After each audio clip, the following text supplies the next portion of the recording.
Click, boom. What's going on, faithfuls? The Nothing But Niners crew is back. Guys, we are here to have a little bit of fun, man. A quick show.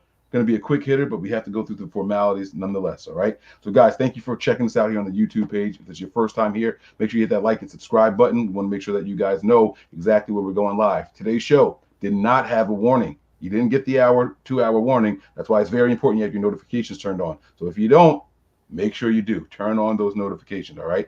Give us a follow on a couple of our social media platforms. We have Twitter and Snapchat. Those handles are Nothing But 9ERS. That is the number 9, Nothing But 9ERS. We have Facebook and Instagram as well. That is Nothing But Niners. That is spelled all the way out. You guys we have a Twitch account as well. The Twitch account is Nothing But Niners. You can follow us over there. Hit us up on our website, www.nothingbutniners.com. Your one-stop shop for any and everything 49ers from us here at Nothing But Niners, even down to shopping. Make sure you guys check that out, okay? I think that's going to do it for the formalities. I'm your guy, 49ers Mike _NFL. And over here on this side is my guy, Tony, NJ Niner Fan 499. What's up, big dog? What up? What up? Beautiful day here on the East Coast. Some yard work, spent some time with the kids. Now it's time to cool off in the interior and talk some 49ers football. Yes. It's almost too nice to be inside, right? But it's also kind of hot, so it's almost too hot to be outside. It's such a back and forth, right? He had a battle. So I told my buddy, he gave me a call, and he was like, Mike, man, haven't seen you and the kids in a while. They're opening stuff up in Jersey. Why don't you guys come over? And I was like, all right, I can come over, but I'm not coming during the day. You got to wait. I needed to cool down a little bit first because he's got a nice backyard and everything, but I don't want to be outside now. I want to give it an hour or two. You know what I'm saying? So we'll try to wait for that to happen, but that's what we're going to do. Now, let me see. Hold on. I'm getting notifications over here. Give me a second. Oh, okay. No, we're going to save that. We can save that. All right. So we got a couple of things to discuss. We're going to first start with the news. The 49ers have made a new hire. Let's talk about it, man. Mike Ruttenberg. All right. He is now joining the staff. He's going to be here as what now? Our passing game coordinator? Our defensive passing game coordinator? Defensive passing game coordinator. He's taking the role that Joe Woods had. He was the defensive back coach and the defensive back game coordinator, passing game coordinator. He's out. Woods is out. He's in Cleveland now as a defensive coordinator. Congratulations to him. Thank you for everything you've done for this team. But now we have Tony Oden that's focusing only on the cornerbacks. And we have our safeties coaches returning. I think I forgot the guy's name, but they're two young, talented coaches. So this guy's role is to work with the corners coach, this Tony Oden, the safeties coach, and come together and come up with a scheme on the back end.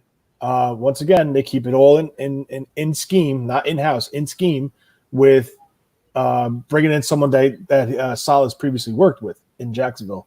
Last season, he was a defensive assistant linebacker coach. Previously, he was an assistant defensive back coach. Then he was a defensive assistant coach. And then I don't know what happened in between. I think that's when he went to the linebackers. But he specializes in corners, back-end coverages. So, I mean, it's going to be interesting. An extra set of eyes for game planning. It doesn't hurt. So. Right. I'm with you, man. Now, let's talk about his time as a coach in the league. All right. He's got a long history. Doesn't have a lot of success as far as records go for the team. Now, I know that doesn't always reflect on the coach himself, but he's been in the league since 2003. Started with the Redskins as a player personnel intern. His first time. It looks like there's a lot of gaps in here too. I wonder what happened. His first time as an assistant defensive backs coach was in 2013 with the Jacksonville Jaguars. So I'm trying to pull up those stats to see how they looked back then, and I'm not sure. It's not too impressive. I'm not sure we should be excited. I mean, that team, they had Cyprian as a strong safety, Josh Evans as a free safety. What was that guy's name as the corner? Not Carr. Ball. Alan Ball was one corner, and then I forgot who the other corner was. I think one guy had 2 interceptions, and that was a linebacker, Pozlowski, and then a couple other guys had 1 and 2 sprinkled in there. They didn't have a great record. I think they pretty much had a losing record that year. I mean, this is straight off the top of my head because I really can't find anything on the internet. But Well, no, their record that year was 4-12. The yeah, team's record was 4-12. yeah, and you're looking up the statistics that the other teams are putting up against this team. It's kind of like, what are they thinking here? But you know, question of talent. It is what it is. But he's working with Saleh and all these good coaches around him, so he has people to fall back on. Even though Saleh was on that staff as a linebackers coach. Right, right. So maybe we're being a little too judgmental. Now, let me ask you this, and I'm going to do this every time one of these things happen. Anytime there's a familiarity hire, whether it's a player or a coach, I get a little nervous. Am I overreacting to it? Because it's just, at what point are you going to stop looking at the guys that you know already? Because if they were that good before, you would have been better then. It's kind of like my logic behind it, but it doesn't mean that it's necessarily true. So, what are your thoughts on all that? I mean, listen, like I just said, it's an extra set of eyes, Mike. He's got senior guys around him. It's not like this is a very young staff that's like have key positions in big roles on this defense. No, he's got Saleh, who's been a defensive coordinator for 2-3 years, going in his fourth year. Odin, who's been a defensive back coach, bounced around the league, Detroit, Miami, has a nice record, of developing corners. Xavier Howard in Miami, Slay in Detroit. And I think Bullocks is the safety coach who they retained from, I think he was under Chip Kelly's staff, even, and Tom Sula's staff. So he's an up and coming secondary coach. So there's a lot of experience around him. So I think he's just brought in as a extra set of eyes, similar to the role that, remember Chris Forstieri, he was once a offensive line coach here, but then he had his little incident in Miami and pictures were taken of him doing things, and he disappeared from the league. And then miraculously, all of a sudden, he's an assistant on the 49ers staff. Right. I mean, that he does have ties to the Shanahan family, the Shanahan tree, if you will, but he's an extra set of eyes in that run game scheming and the protections on the offensive line. This is what I think this guy's going to do for this team. He's an extra set of eyes who has some type of input in coming up with a scheme and game planning. And listen, he could be up in the booth and do in-game adjustments. Something solid, because remember, Saleh's on the field. He's not upstairs. So this is something where he could be up in the booth and making adjustments on the fly. So I got the stats here finally. All right. This team, I'm looking at the passing stats only. Okay. And again, this is not reflective of his coaching methods or styles, because you can only coach so much. The guys have to go out and execute. So we won't blame it on him. We saw that happening here with Robert Saleh his first season, right? People are like, what is this defense doing? And it's like, the guys have to execute. We heard other people come in and say, it's not the coaching. They're making the right calls. We got to do a better job of executing it. So this is not completely indicative of what he brings. I'm just going through it so we have something to talk about.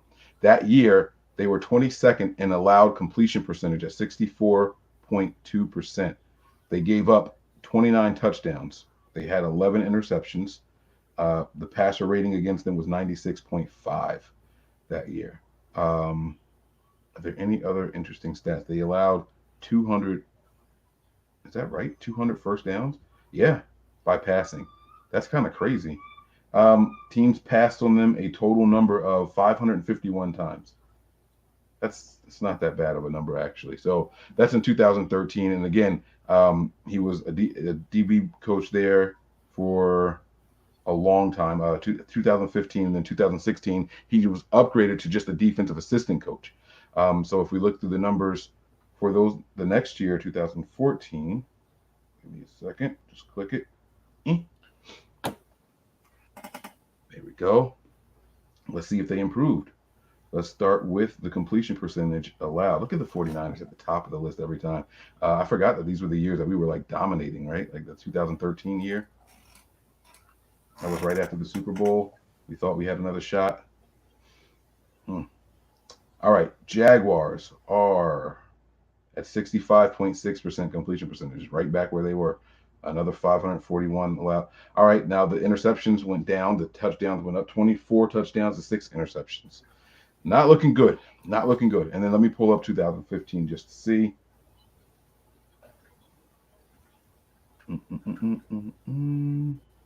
Oh, never mind. I know why 49ers are showing up at the top, because I have that marked as my favorite team on this website. We weren't that good. We were not that good. 2015 was pretty bad. All right. Here are the Jaguars. And damn, look at this. You'd be surprised at how like the completion percentage for some of these teams. It's actually pretty nasty. The Buccaneers allow 70% completion percentage. That's a lot. That is a lot. I'm sorry. All right, so the Jaguars this year, where are they? 64.8, 29 touchdowns allowed, only 9 interceptions, 97.2. He's been consistent, man. All right, so we're just gonna have to see what he brings to the table. You know what I mean? I mean, it's not gonna be a bunch of oh, okay. I see your private message here. It's not gonna be a bunch of it's not gonna be a bunch of surprising stuff that's going on. You know what I mean? It's not. It's definitely not scheme changing. It's nothing like that. I just think it's an extra set of eyes to work with Odin, because remember, I think Joe Woods was a more senior coach and more experienced, has been around the league longer. So I think it's definitely just a second set of eyes to overview things and, maybe just throw a couple new ideas into the ring. So it's gonna be interesting. Yeah, we'll see what happens with him. It's something to keep our eyes on. That is the only 49ers news that is like real news. It wasn't breaking news worthy, but it is going to be interesting when you bring in a new defensive backs coach, and then you bring in a defensive passing game coordinator. I think that's interesting. It's just showing like how many coaches have their hands on things and like how much they can influence it all. So it's very fun to pay attention to. It's necessary to pay attention to. So I like it. More eyes, like Tony was saying there. The more people that can see, the more people that can critique, and the more likely you are to come up with a final decision. Doesn't mean it's going to be a better decision all the time, but you're going to come up with a final decision. And if I think, all right, I'll use a real life example, right? Mike really, really likes Akeller Witherspoon. Tony hates Akeller Witherspoon and thinks Mosley should be the guy. Now I'm making that part up, right? I don't know. I'm not going to say Tony hates anybody, but here comes a third set of eyes. And then here comes a fourth set of eyes. And then as the consensus starts to build, you'll start to sway each other. And then you think that as a team or as a collective, you can come up with the right decision. So we're going to see what happens here. We're going to keep that going. And then we're going to go ahead and get into the meat and potatoes of this show, right? Biggest impact acquisition. The 49ers, let's bring in my man, Nick Cork. There he is. Look at that purple over there in the background today. All right, what's going on, man? Yo, Mike, it's, what is it? 20 past 10 in the evening over here. Look at you. So I saw you come on. You know I'm down with you guys. You know me and Tony are tight. So look at this. Look at this hair, man. What the Trying to catch up to me, man. Trying to catch up to me. But yeah, man, thanks for jumping in. Look, this show is going to be a quick hitter, right? We're going to have a lot of fun with this one. And what we're going to talk about, our actual subject today, is going to be acquisitions. Who, of all the acquisitions that this team made, we're talking about free agency, traded acquisitions, and the draft, which one do you guys think is going to have the biggest impact on the 2020 season? All right, you guys got me? We good? No echoes? Yes, sir. Yeah, okay. We're good. We're good. So the first thing we need to do is actually run down the list of the acquisitions for the team. So I'm going to start with what happened in free agency, which wasn't a whole lot, believe it or not. The team didn't really get busy like that. So let's talk about it here. I'll run it down if you want. You have one already? Yeah, free agency. Yeah. Just the additions. I'll do the additions right now. Yeah, just the additions. They added Joe Walker, a linebacker from the Arizona Cardinals, to a 1-year deal. Kerry Hyder, Dallas Cowboys, to a 1-year deal. He's a defensive end. Wide receiver Travis Benjamin from the Chargers to a 1-year deal. And offensive guard / tackle Tom Compton from the Jets to a 1-year deal. They're all 1-year deal, guys. Is that a coincidence? No, I'm joking. We also lost Garrett Selleck, who decided to hang it up and retire due to a back injury, which I don't blame him, or a neck injury.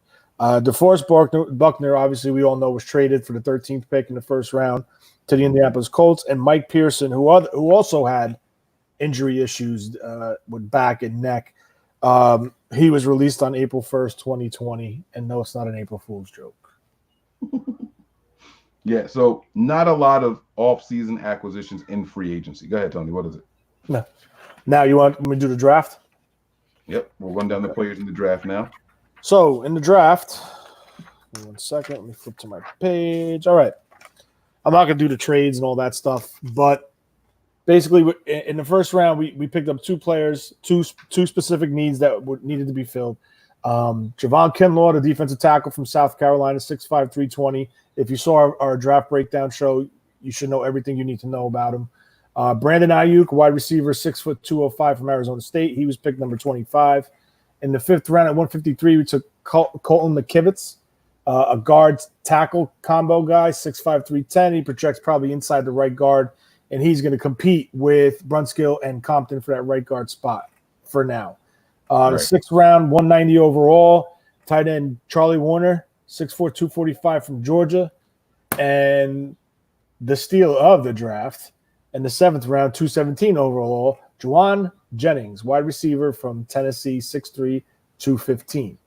But in between the first and the fifth round, the Niners made a power move. Yes, sir.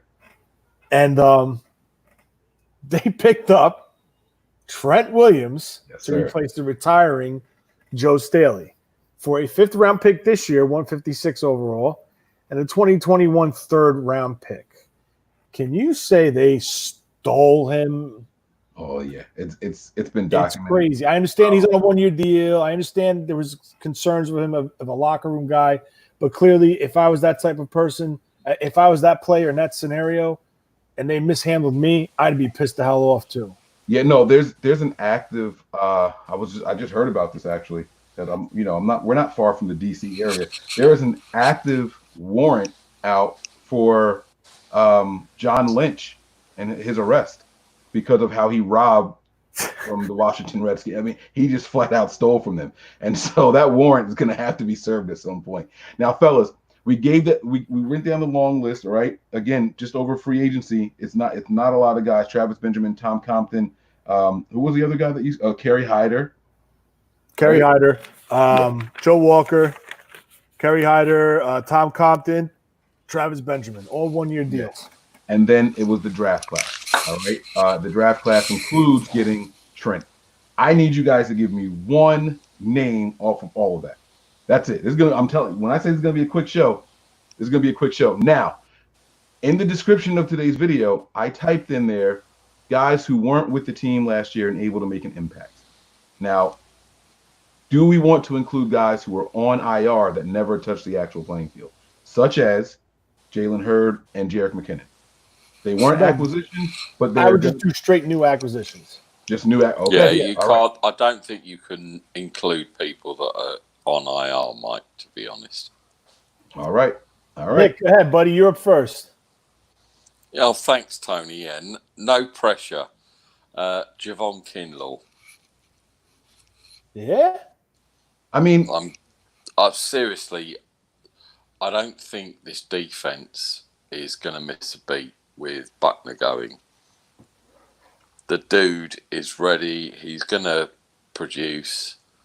And I'm looking forward to seeing this defense. I am, seriously. The offense is going to be good.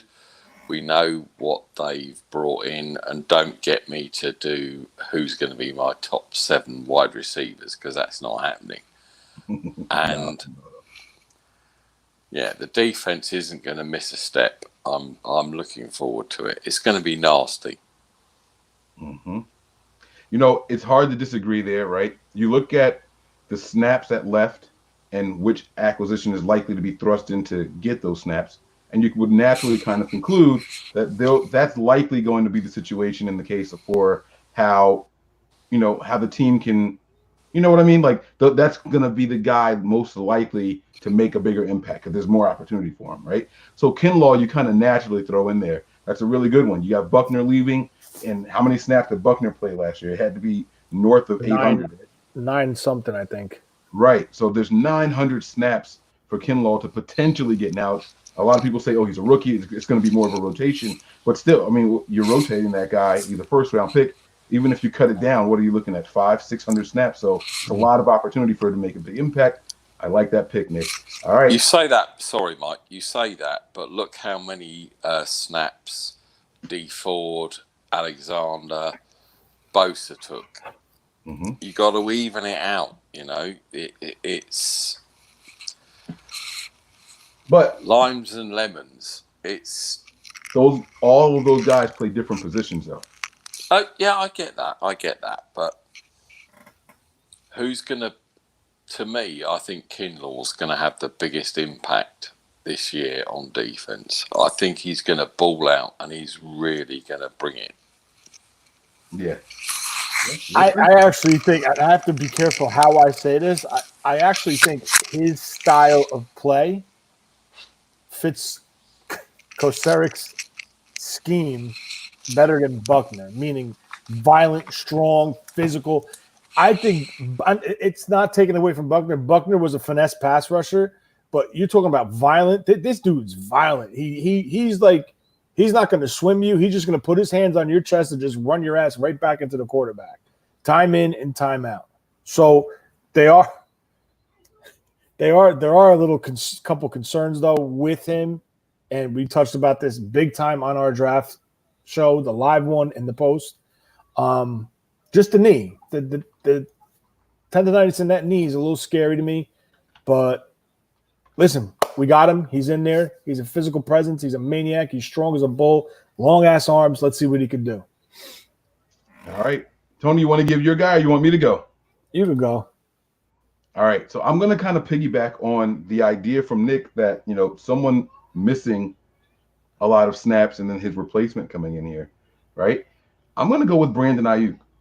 I'm going to say that his role is he's going to get more snaps next year than what Emmanuel Sanders had all of last year. Now, the reason that's not like, oh, wow, so what? Like, Sanders was only here for half of the season, right? But I think they throw him in right away. I've been saying that. I think he's going to be the number one wide receiver. I don't think you move up in the first round just to get this guy and then work him in slowly. You know what I mean? I think they're going to put him in there right away and let him feel it out in the NFL, but they're going to put his feet to the fire right away. By the way, I'm glad you guys said no, we couldn't do that because the thing with the IR guys, because there was a video today. You saw my guy catching passes. Saw my guy catching passes. It's not your guy. There's another guy running around out there that looked pretty damn good. Well, I don't know what you're talking about. Who else was looking good out there today? Who'd you see? Ayuk. Oh man, well that's the guy. That's my highlight guy. I thought you were talking about your other guy. I'm sorry. I was talking about Hurd. Hurd, but and then Ayuk was out there, getting busy. Why did Kendrick Bourne run routes with a helmet on? Working on that vision. You got to work on the vision, man. I actually always wondered why wide receivers practice without helmets, because your vision is definitely impaired with those helmets on. What? You disagree? No. You're good. What is it? No, you're good. All right, I'm just wondering, like, why do they practice without helmets on? Your vision's going to be it's restricted. You don't have your full peripheral, so you need to get in that zone where that's what helmet vision. Yeah. You say that, Mike, but why do they not do these drills with helmet, pads, everything on? I'm not sure. I have no idea. Is that the police knocking for somebody? No, that's my daughter going mad because I'm on here at 10:30. But hey ho, carry on. No, I understand what you're saying about the pads and all that too, and I get that, right? But summertime, it's a lot hotter. I can understand not wearing the pads because of the heat alone. It's a lot hotter than when you're playing football. I mean, we're talking 20+ degree difference in the daytime temperature. So I'm not going to do that. That was killer. I hated practicing, for the school year. It was torture. We started before the school year started. So, yeah. But the helmet is something that I feel like, especially if you're a wide receiver, anyone catching passes, you got to keep that thing on, man. You got to. So I like it, man. Kendrick is putting himself in the position. Tony, why do you think he was doing it?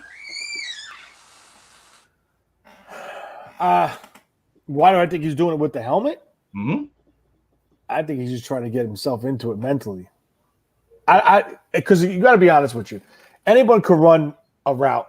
Obviously, no helmet, no shoulder pads. So if you're going to put your helmet on, you might as well put your shoulder pads because now your shoulder pads restrict your arms, right? Without shoulder pads, you could do this. With shoulder pads, you could do this.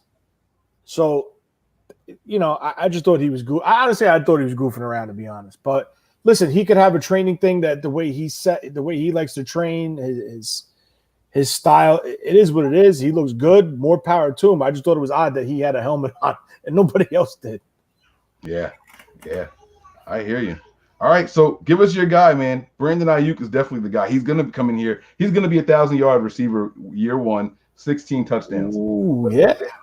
Let's put it down. That is the guy. No, I'm completely making it. I think, especially with no OTAs and like this whole COVID thing that really held the lead back for the OTAs, the rookie mini camps, all that, etc. I think you're going to see a similar style of how they brought Debo along. They're going to ease him in, and then like at the midpoint, they're just going to let him go. That's just my opinion. My guy that I'm going to go with is pretty much the easiest one. I have to say Trent Williams. How do you not say Trent Williams, man? We had a Pro Bowl, All-Pro left tackle who hung it up for medical reasons due to neck and back issues, and you replace him with a Pro Bowl, All-Pro left tackle for pennies on the dollar. That is probably by far their best move. I understand he's only locked into a one-year deal. They flip some money around so he can actually get paid this year because he didn't get paid last year. But, damn, you take the prospects out of the draft, they get an A just for landing Trent Williams, in my opinion. That move right there is going to solidify that offensive line. He knows the system. It's not like he's got to learn all this. And you hear him. He feels comfortable. This is where he wanted to be. He played his best ball in that system because it uses his skill set the most. He's an athletic tackle. He gets downfields on bubbles, passes, screen passes, on toss and outside zones. He gets to the second, the third level. So that right there is the move of the offseason, in my opinion, hands down. I have a very good explanation as to why I didn't pick him. All right. It's because we're talking about the biggest impact. So now hear me out. I understand how important this position is, right? Joe Staley's play. All right. Now, if this is the entire scale, if the scale is from here, the top of my screen, down to the bottom under my name tag here. All right. If this is the scale, Joe Staley play was about here. All right. This is where Joe Staley play was. Now, you bring in Trent. All right, we're going to go up here. It's not much more of an impact that he's going to make on the team. You get what, the Niners aren't going to – are we going to, look completely different on the offensive line than when he was there, than when Staley was here? I have to actually say I think we will, and there will be a difference. And I think people are going to see it as well. Joe Staley, 74, what a player, what a man for the Niners. But I think we're going up a level now. Seriously, we are going up a level. Okay. I mean, just to answer your question, Mike, there's people saying that this is an upgrade. Yeah, for sure. I agree. That's what I said. Staley was here. You're going to put Trent here, though. But there was one person that said it was a significant upgrade. So, I mean, I don't – it's not a knock against Joe Staley. Not at all. I think Joe Staley is probably one of the best left tackles in football over his career. It's just, dude, Trent Williams is your starting left tackle. It's Jimmy's blind side. You can't – I understand you're talking about the biggest impact. I know what you're saying. Mm-hmm. But damn, man, you want to talk about taking a weight off that team's shoulders? You're having to go into the season with Brunskill or Compton or whoever Justin School. Man, you got Trent Williams. That's why, I don't know. I just think that move, if John Lynch doesn't get GM of the year again, Come on, dude. They're not gonna back him like that. I mean, Now, because if you honestly think about it, if you look at the overall offseason, they shedded over $7 million in cap in 30 minutes. Okay. They got picks back somehow. I don't understand how, but they got picks back. They had two major losses to this team, Manuel Sanders, wide receiver, and DeForest Buckner via trade to the Colts. So what do? They draft a wide receiver that is the best scheme fit, not best wide receiver, and they drafted a beast of a defensive tackle who does have some concerns, but he is a very talented player. Then he goes out and trades for an all-pro on pennies on a dollar and replaces an all-pro. And they do the right thing. They restructure his contract and give him money.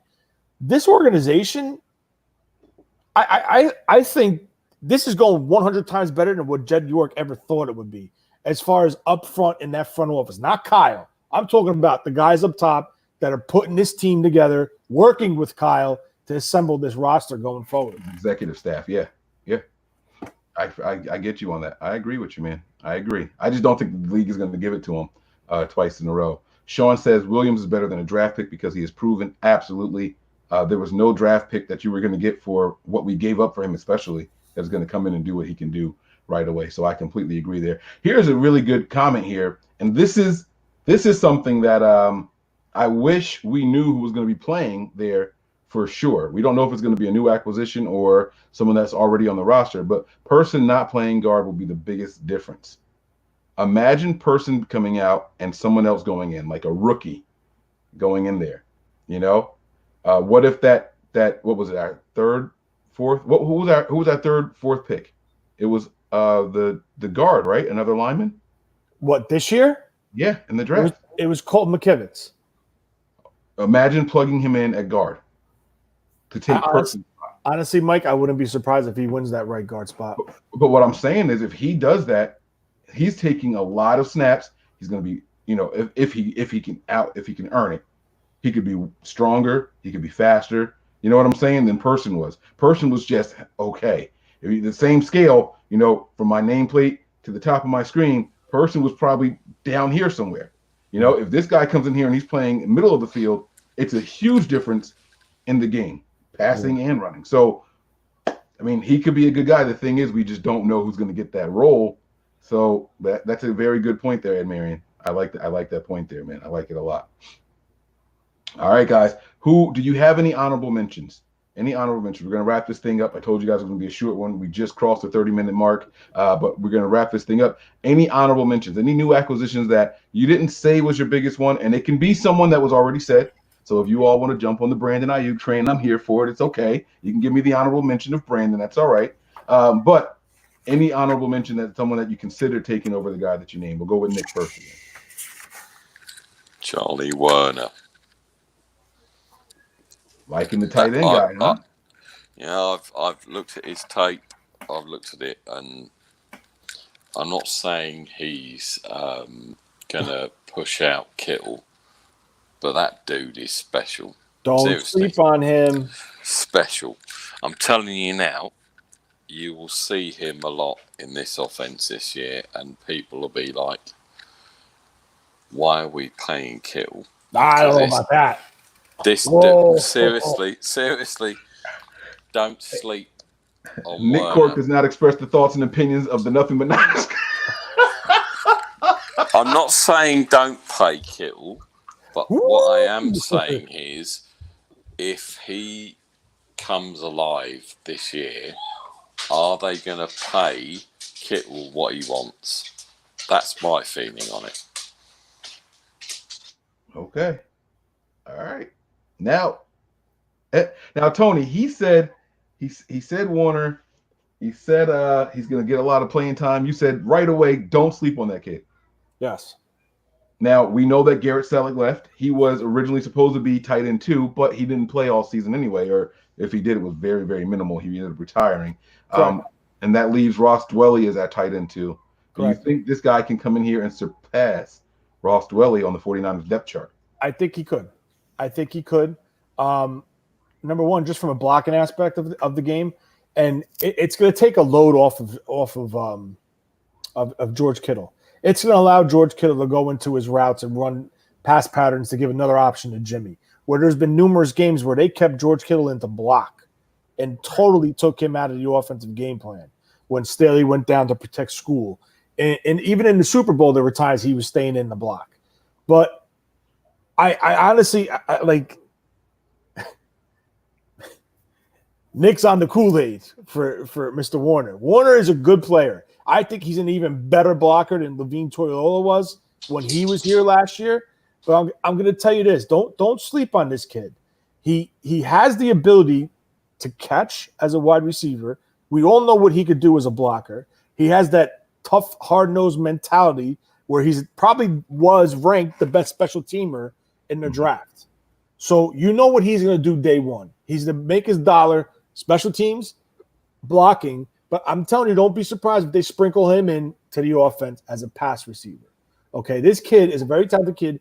He came from Georgia. I know his time wasn't anywhere compared to what Kittle ran, but this kid set all types of records in high school. 3,000-yard rusher, 40 touchdowns. He had 10 interceptions on defense, led the team in tackles. He was a two-way player. The kid is a ball player. He's not a top-notch athlete, but he is a football athlete. Mm-hmm. He knows how to play football. Just because they didn't focus on – he wasn't the focal point in that offense in Georgia, which honestly it's hard to be because all the talent that's around you. Mm-hmm. So don't sleep on him. My diamond in the rough for this draft class, you know who I like. Jennings is my guy. He's going to bring a nasty demeanor along with Hurd. You know, he might not be a big part of the plan now. He's going to be a special teams guy if he makes the roster. But look for 2021, where you could have a three-headed monster on this team between Jennings, Debo, even a four-headed monster, Hurd, Ayuk. Like, you have guys here that are nasty, and they all do one thing well. It's yards after the catch. Mm-hmm. Kyle's going to change this offense to get the ball out of Jimmy's hand, quick reads, quick release, get the ball into these guys' hands and let them do what they do best. And that's that. But my guy is, for this segment, I'm going with an undrafted free agent who I think has a very strong shot of making this roster and having a role on this defense. On the defense? Well, I thought you were going to go with the running. Okay. No. I think he could. I think he can make the roster too. But all right. Jared Maiden, the safety from Alabama. Wow. Okay. 4'4" guy. Okay. Because of the coronavirus, we got him. Because if this kid would have had a pro day at Alabama, he was getting drafted. This kid was not invited to the combine. He did not have a pro day. This kid slipped under the radar. He has the ability to play outside, a boundary corner, a slot corner, a strong safety, free safety. He could do it all. And he's another potential Jimmy Ward type player. He gives you scheme versatility straight across the board. Now, we all know Tart's coming up on a contract year, but the 49ers have big decisions to make with their finances as far as who they're going to re-sign, who they're going to bring back in 2021, 2022, and then 2023, a bomb's going to be dropped on them because that's when Bosa's will be up for an extension. I understand we do own all the rights to franchise tags. I understand that. But all you guys in the chat, this team has not been in this position in a very long time where they draft people and they have to worry about extending them. They used to draft people and get rid of them. Draft people, get rid of them. Overpay for this guy. No, we have people that know what the hell they're doing in talent evaluation, whether it's draft, free agency, undrafted free agents, and they're stockpiling talent on this roster. And now it's coming up to the point where they have to kind of be very tight with their money if they want to keep this nucleus together. So that's why I think you're going to see like a lot of the 7th-round picks, the undrafted free, the guys are low-cost players, have roles on this team because I think this team could be potentially moving on from big-name players towards the latter part of the contract, the latter part of the career. You saw happen with DeForest Buckner. You can say it. Yeah, well, listen, I think the whole DeForest Buckner thing, once he hit $20 million, he was out. But even if that wasn't the case, the point of having a really good staff is so that they know the pro personnel that's going to be available. The scouts are going to know the guys in the draft that are going to be available. And now you have to figure out, all right, well, where do we think this guy is going to get drafted? In what range, right? I don't think it's a coincidence that they got that trade off with the Colts. And he was right there for the taking. You get what I'm saying? Those are signs of a well-oiled machine. Like you were talking about how the front office is moving right now. It's a really good sign. Really, really good sign. And you guys already hit on my sleeper, my honorable mention. But it was Tony's tackle. I was just giving you a hard time about Trent, but yeah, that was my guy. Trent Williams was my honorable mention. I do want to send some love, prayers, and condolences out to I believe his name is Malcolm Wills. Said he lost someone close to him, so he popped on the podcast just to ease his mind, a little distraction from our normal everyday struggle, guys. We all know how it is. So again, condolences to you and your family, and you guys, keep praying. You guys will be all right, man. You guys are going to be all right. Seriously, I've got to send some love to everyone that's affected by COVID-19. Obviously, we're seeing it over here. You're seeing it over there. There's death. There's just peace out to everyone that's suffering. It's bad. It's really, really bad. And let's hope that this stuff goes away very, very soon, because it's some scary stuff. And let's just hope that by the end of this year, 2020 sucks. Let's be honest. Yeah. So everything that's gone on, coming soon. So we'll see what Black happens. Lives Matter, everything. It's just a crazy year, man. Yes, sir. Yes, sir. Now we have a good question here from Sean Shepard here. Is Warner a better blocker than Kittle? Now, we're not talking about right now, today, because Kittle definitely improved as a blocker. When you were looking at their film in college, watching Kittle at Iowa versus watching Warner, do you think Warner looked like a better blocker in college? Y'all don't want to answer this honestly. I don't think he is, because Kittle is just – I don't know. I don't think so, but I will tell you this. He has all the tools he needs. I just think he needs to become comfortable in this system to really let himself go. I think you might see him play a little tentative, not afraid, but overthinking my assignment, I got to reach, I got to, punch this guy and reach to the second level. So I think once he gets comfortable, I think you'll really see him let it loose and become fully aggressive. I think he's got to crack the mental barrier that he's probably going to face now, because, Georgia is probably a more simplistic offense rather than what Kyle's running. So, but I'll tell you this, he does have the skill set. He does have the talent to be just as good as Kittle. But there's just something about Kittle. I don't know. He just loves blocking and knocking people around. I don't want to say it, but I don't know. Never mind. You don't, Nick, you said that you watched a lot of his film. You don't think that he looked like he was as good of a pass blocker in the college level, in the collegiate level, as Kittle was coming out? To be honest, college and the NFL, as you know, are quite different. And I watched a lot of Charlie Warner, and yes, he was catching a lot of passes. He's doing a lot of blocks. But my worry is, will that transfer to the NFL? I think he's a good player, don't get me wrong. But how much tape do you watch on a player when he's in the college level and think he's going to make it in the NFL? I didn't watch Kittle's college stuff, so I can't comment on that. But it's intriguing, I must admit. All right. You guys did not take the bait, man. Look at you two strong-minded individuals. I tried. I threw it right there for you guys. I wanted one of you guys to jump on and be like, yeah, actually, I think he didn't. No, he didn't. He didn't. But it's all good. It is all good, man. I don't think he did look better than Kittle as a blocker in college, but he was no slouch either. And like you said, this guy is an actual athlete, so it's going to be a lot of fun to watch. Guys, that is going to do it. Any final thoughts from you guys? We're going to wrap this thing up here. 45 minutes strong. What's up, Tony? How about that video? I think it was Matt Barrows got it at San Jose State with these guys working out. I love seeing that. I love seeing the guy like Hurd, who wasn't available last year. He's working with Jimmy to get that chemistry. I love seeing Ayuk there. You see Kendrick Bourne always. There might have been a couple other guys that weren't focused on, and maybe he was able to identify them. But I just like seeing that. I love seeing these guys working and trying to become better. And that's how you know this team is special, because they're totally committed to being the best that they could be in order to get what they want to get. Everyone's goal is a Super Bowl trophy. And they were 7 minutes away from getting it last year. And this team's going to make a strong push for it this year. Okay. All right. Any final thoughts from you, Nick?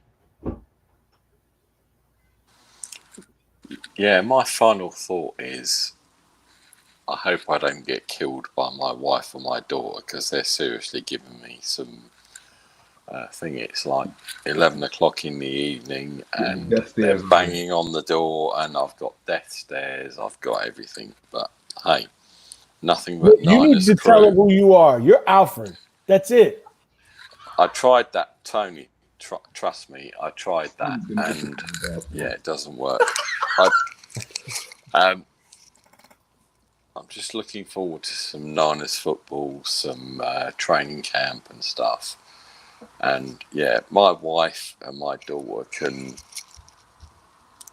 I can't swear because they'll watch this back, but they're going to see this and know what I'm talking about. So, Hi guys, we told him to get off like 30 minutes ago. I don't know why I don't know why he's still on here. We told him that you guys needed to get some. No, you did. No, sorry, no, you didn't. You've dragged me into this, and yeah, it's not good. I've got the dog barking. I've got them banging on the kitchen door. Oh man, that's funny as hell, man. All right, well, we're gonna let you go, man. We're gonna get up out of here, guys. It's been a really fun show. Thanks, guys, for jumping on, man, making this one a fun one. I really, really appreciate it, guys. We have a lot to look forward to. We're sitting here trying to figure out who's gonna have the biggest impact. When the truth of the matter is, a lot of these acquisitions, maybe 2, 3, maybe won't make serious impact, but there's a lot of stuff here for this team to improve on. We're getting younger, we're getting stronger, we're getting faster, we're building a bully here. It's going to be a lot of fun to watch. We're going to continue. This is our roster week where we will continue talking about the roster in different ways. All right. So this is our second show doing that this week. We're going to be back with more. Make sure you guys are tuned in.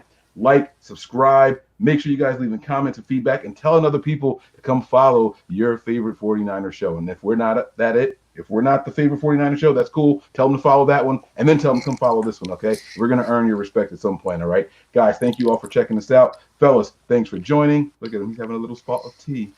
And then that's going to be it, guys.